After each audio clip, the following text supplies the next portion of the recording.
त्याला फार गुर्मी या जीवनाची. त्याला वाटतं मी मिळवलं हे पद, मी मिळवलं ही प्रतिष्ठा, मी मिळवला हा पैसा, मी बांधलं घर, मी घेतली गाडी. तपशीला शिरून बघ बापाचा आशीर्वाद आहे वेड्या.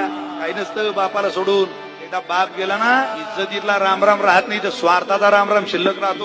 अमुक अमुक पाटलाचं पोरग हे म्हणून माणसं रामराम करता. आपल्याला आपलं काय अस्तित्व आहे? तुझ्या जीवनाला चांगली दिशा मिळावी, कोण तुझ्याकडे कोण बघेल? आज सुद्धा नाही माणसं ओळून सुद्धा बघत नाही. असं हिंदवी स्वराज्य संस्थापक छत्रपती शिवाजी महाराज डोळ्याला धारा लागतात. 1674 शिवराज्याभिषेकाचा सोहळा झाला, डोळ्याला पाणी आलं. आऊसाहेबांनी विचारलं, शोभा अरे का रडतोय?